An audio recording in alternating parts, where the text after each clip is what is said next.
Seja muito bem-vindo a mais um vídeo desse canal. Eu sou o professor Enéas. Este é o canal agora, é só praticar. Nós estamos no nosso devocional diário e hoje nós chegamos no capítulo 4 do primeiro livro dos Reis. Se você está acompanhando comigo aqui, fazendo a leitura, talvez este é um daqueles capítulos onde tem muitos nomes e você fica perdido sem entender o que está acontecendo ali. Mas temos lições preciosas. Fica até o final, você vai poder compartilhar conosco essas lições e eu creio que vai edificar muito a sua vida. Se você ainda não é inscrito neste canal, fica o convite para se inscrever. Deixe aqui seu comentário se você está acompanhando essa série, se você está conseguindo ler também os textos. Compartilha também qual é a sua percepção. Se você tem gostado, compartilha para mais alguém, deixa seu like e vamos então ao vídeo. Eu tenho evitado bastante aqui trazer elementos teológicos, elementos históricos, né, para a gente pegar a lição mais prática. Mas esse miolo aqui da história de Salomão, onde ele vai construir o templo, ele vai construir seu palácio, tem muitos elementos aqui e a forma que nós lermos o que tiver na base ali, na estrutura, para conduzir a nossa leitura, vai determinar como nós vamos ler. Então, se você lê puramente histórico, claro que muitas das lições que a gente vai compartilhar aqui não faz sentido. Então, eu vou precisar parar um pouquinho aqui e fazer algumas ponderações sobre a estrutura, a hermenêutica que a gente vai adotar para a gente ler, como que a gente vai interpretar. Para nós que já temos o Novo Testamento, nós vamos ter alguns princípios de interpretação que vão ser agregados. E isso vai direcionar a forma que nós lemos. Se nós lermos puramente como um texto histórico, esses elementos não vão fazer sentido. Mas a gente tem aqui alguns princípios hermenêuticos que a gente vai poder acrescentar aqui de interpretação. Por exemplo, o princípio do tipo, que no Antigo Testamento existe um tipo, no Novo Testamento existe um antitipo. A gente vai poder trabalhar símbolos, a gente vai poder trabalhar o princípio dos números, a gente vai poder trabalhar o princípio de alianças, enfim, tudo isso vai colaborar para a gente entender o texto com a nossa perspectiva, do ponto de vista das bases teológicas que nós estamos utilizando, uma base teológica reformada, uma base teológica pentecostal. Então, eu quero listar alguns textos aqui que vai nortear a nossa leitura. Claro, a gente ainda não está naquele nível de formatação aqui, onde eu coloco o texto e tal, então eu vou falar, provavelmente vai estar aqui embaixo na descrição para você anotar tudo depois. O primeiro deles é 1 Coríntios 2,13. Lá a gente vai ver que Paulo está falando que o que é espiritual se discerne espiritualmente. Mais para frente na mesma epístola, lá no capítulo 15, versículo 45 e 46, ele vai falar de Adão, o homem de carne, e depois do homem espiritual, que é Cristo. E ele fala, a carne veio primeiro e o espiritual veio depois. A gente vai usar isso para entender que o Primeiro Testamento, o Antigo Testamento, aponta para tudo que era carne. E a gente agora, no Novo Testamento, vai olhar para lá e vai extrair dali lições espirituais. Em Romanos capítulo 5, versículo 4, ele fala que tudo que foi escrito para nosso ensino foi escrito. No 1 Coríntios 10, no capítulo 6, no versículo 6, no versículo 11, ele fala que a história, ele está contando a história de Israel, de idolatria, ele fala que isso foi escrito para nosso exemplo. Aí aqui vale ressaltar que Deus, isso não é uma história criada e que Deus também não forjou só para que agora nós pudéssemos ter como exemplo. Não, mas ele se aproveita, assim como foi com José. Ele fala, olha, quando ele tem toda a história de José, ele é vendido por seus irmãos, ele vai parar no Egito, tal, no fim ele vira governador. Quando ele reencontra os irmãos, ele fala, olha, Deus converteu tudo isso em bem. Deus não provocou a cova, Deus não provocou a prisão, mas Deus se utilizou disso, assim como Esther. Quem sabe não foi para esse tempo que ele te colocou aí. Perdão, que ele te colocou aí. Então, Deus usa a nossa história, ele não forja situações de dor, mas ele usa isso para nos trabalhar, para nos melhorar.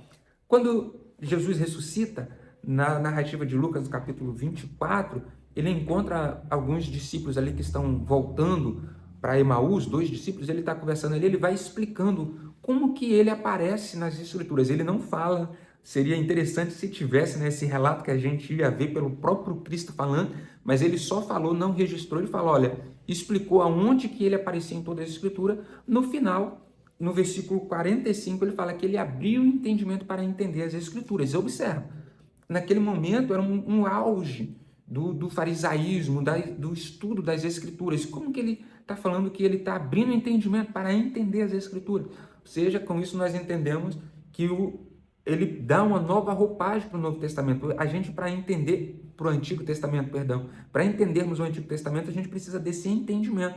Então, são esses princípios que nós vamos utilizar aqui. Por fim, esse é um pouco mais, precisa de um pouco mais de fé, mas também no 2 Coríntios, capítulo 4, versículo 18, Paulo, ele fala que as coisas que são visíveis, não é para a gente focar nas que são visíveis, porque as visíveis são passageiras, mas as invisíveis permanecem. Então, num texto como esse, nós temos que buscar coisas invisíveis, porque essas sim são eternas.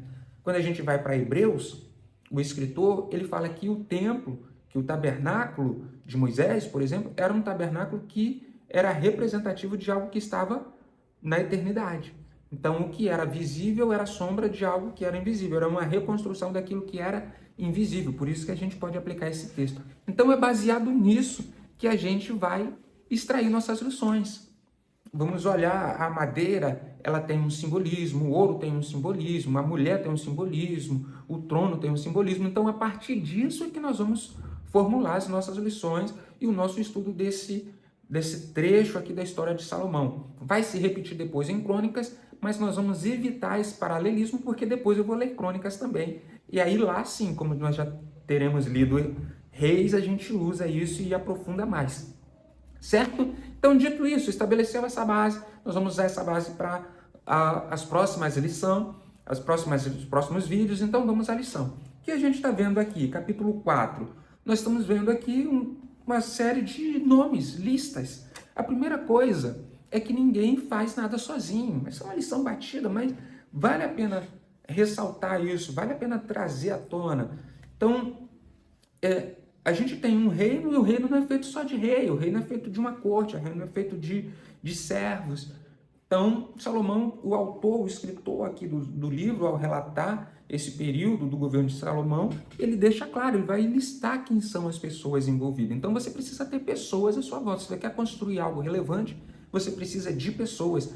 Cristo escolheu 12 para estar com ele e 70 que estava num outro nível. Depois a gente vê que isso foi se ampliando. Então, se você quer construir algo relevante, você precisa de pessoas à sua volta. A segunda lição Salomão tinha 12 homens. Aí aqui, lembra do princípio dos números? A gente olhar e traçar esses paralelos, não uma numerologia de que se é o dia tal, da data tal, ou se você nasceu no dia tal, isso significa um alinhamento. Não é disso que a gente está falando, é dos paralelos dentro do texto. Ele tinha 12, porque tinha 12 meses, mas observa que Jesus tinha 12 discípulos, então a gente pode trabalhar esses paralelos. Eu não vou fazer isso aqui, mas sim, a gente pode fazer isso, ok?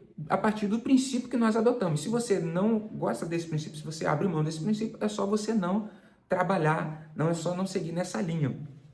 Mas ele tinha 12 governadores que proviam o seu palácio. Qual é a segunda lição aqui? A primeira, lembra, você precisa de pessoas. Por isso que está o nome de todo mundo ali, para você saber que ele não governava sozinho. Então, você precisa de pessoas. A segunda lição é que Salomão, quando a gente lê o verso 29, olha só, ele tinha uma capacidade de discernimento muito além do normal. Conhecimento tão abrangente e profundo que não podia ser medido. E provavelmente não era medido e nem era compreendido por outras pessoas à sua volta.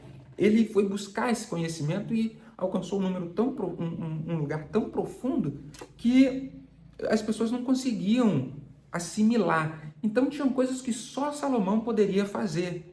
Logo, tinham outras que, para ele fazer esta com perfeição, com excelência, ele tinha que abrir mão de outras. Então, ele dava para outros as coisas que as outras pessoas podiam fazer. Esse discernimento só ele tinha, essa sabedoria só ele tinha. Então, tudo que dizia respeito ao discernimento e à sabedoria estava na mão de Salomão. Agora, as outras coisas que outra pessoa podia fazer, ele dava para outras pessoas. Então, você precisa descentralizar o governo, o poder, e focar naquilo que só você pode fazer, naquilo que é especialidade sua. Então, prover o alimento da corte, os os 12 podia fazer, então ele deixa com os 12. Tem outras lições aí, mas vamos focar nisso aqui. Então, aquilo que as outras pessoas podiam fazer, ele delegava. Para quê? Para que ele fizesse bem aquilo que só ele poderia fazer. É isso que a gente vê no livro de Atos dos Apóstolos, capítulo 6, quando é instituído os diáconos. Os apóstolos, ali, os discípulos, eles iam se dedicar à oração e ao ensino da palavra. Agora, cuidar das viúvas ali, que foi a queixa trazida pelos gregos, outras poderiam fazer. Então, não é sobre você equiparar, fazer uma hierarquia de atividades. É aquela velha história das asas do avião. Não dá para você dizer qual é melhor, se é a direita ou se é a esquerda, qual é mais importante. Se Salomão ele fica ali exercitando o seu ensinamento e ninguém provê a comida, então não tem reinado. Então é tudo igual. Essa coisa de botar em ordem, hierarquia, em dizer quem é melhor, isso é fruto do orgulho humano. Isso não vem ao caso. Liberte-se dessa soberba, desse orgulho e delegue. E não se sinta ofendido se por um acaso você não é aquele que tem algo que aparentemente é mais nobre, que é o lugar do rei ali, mas que você esteja no lugar dos governadores. Não se sinta menosprezado, porque sem você, se você não prover, é um mês sem comida para o rei. Será que o rei ficaria um mês sem comida? Não, ele ia morrer, então você é igualmente relevante. Se você está servindo a mesa enquanto alguns estão focados ali, dedicados à oração e à palavra, se você não servir a mesa, eles não vão poder exercer o dele. Então, não tem aqui quem é melhor, quem é pior, são igualmente relevantes, certo? Então, a segunda lição é trabalhar isso. Nós precisamos delegar aquilo que outras pessoas podem fazer para a gente focar naquilo que só nós podemos fazer e fazer bem, fazermos com excelência. A terceira e última lição, a mais espiritual. Agora, voltando para a ideia de símbolos aqui, a gente pode fazer um paralelo de Davi e Salomão com Cristo. Davi é a figura do Cristo encarnado, que derramou sangue para conquistar. Davi foi sanguinário, lutou, guerreou até estabelecer seu reino. Jesus encarnou, lutou, guerreou para estabelecer seu reino, foi até a cruz, morreu, derramou seu sangue para estabelecer seu reino. Salomão é o reino da paz. E aí aponta para o Cristo glorioso, para o reino em glória de Jesus, o príncipe da paz. Então, qual é a lição aqui? No reino de Salomão tinha lugar para todos, tinha lugar para diversos tipos de pessoa, todos com uma ressalva que nós vamos fazer a seguir. Mas tinha lugar para todo mundo, diferente do que foi estabelecido antes. E aí você pode escolher, inclusive, olhar para esse aspecto como um aspecto negativo de Salomão, que deixou gentios trabalhar no templo. Se você ficar só na antiga aliança, você realmente vai focar nesses aspectos negativos, mas se você conhecer a história revelada, que é Cristo trazendo a igreja, incorporando, trazendo de todos os povos e nações, você vai ver que aquilo era uma figura do que viria a acontecer e vai ver um aspecto positivo ali.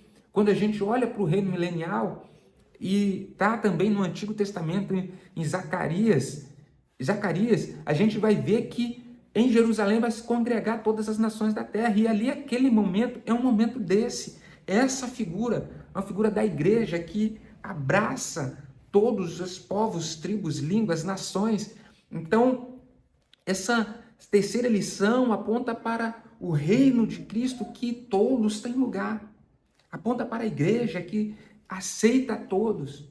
Agora, quando a gente volta para o reino, não era todo mundo que podia ficar perto de Salomão, não era qualquer um que ia entrar no sentido de qualquer jeito, porque ele era rei. Já pensou? Alguém ali que vai fazer alguma trama contra o rei teria que ser verificado, teria que passar por uma revista, teria que ter as roupas certas, teria que ter a fala certa, corria o risco de, numa palavra errada, numa expressão errada, ser morto. Então tem todo um protocolo para se estar perto do rei. Todos podem estar, mas tem que se submeter ao protocolo. Isso nós aplicamos também a Cristo, aplicamos também à igreja. Todos podem vir, todos são aceitos, mas há protocolos. Cristo fala de uma parábola onde um rei chamou todo mundo para um banquete, aí chegou lá pessoas que estavam sem a roupa adequada. Ele falou, como você se apresenta para um banquete sem a roupa adequada? Ele chamou todo mundo, mas esperava-se que fosse seguido o protocolo. Aquele moço foi lançado nas trevas exteriores, onde havia pranto e ranger de dentes. Então o mesmo se aplica a nós. Para nós estarmos diante de Deus é necessário santidade. A santidade é um processo que começa no arrependimento, no abandono do pecado. Então, o Cristo está de braços abertos. A igreja é o corpo de Cristo que agrega a todos.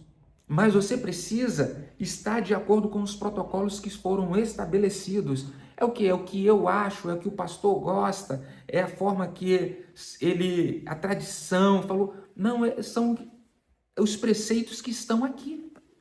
Então, há um roteiro, há um protocolo. E quando a gente se submete a esses protocolos, sim, nós podemos estar perto do rei, nós podemos ser agregados a este reinado, a este reino de paz que tem lugar para todos. Então, se você tem sentido que você precisa fazer parte desse reino, comente aqui embaixo, procure uma igreja evangélica perto de você, pegue uma Bíblia, pegue um aplicativo, se não tem uma Bíblia física, e começa a mergulhar nisso, porque quando você se adequar a esses protocolos, você vai fazer parte dessa corte também. Tem lugar no reino para você. Então eu espero que você tenha crescido com esta palavra, compartilhe para mais pessoas, que este reino possa crescer e ampliar, que nós possamos se achegar a este rei de paz, que é Cristo, o príncipe da paz. Tenha um dia abençoado, seja cheio do Espírito Santo. Agora é só praticar. Até o próximo vídeo.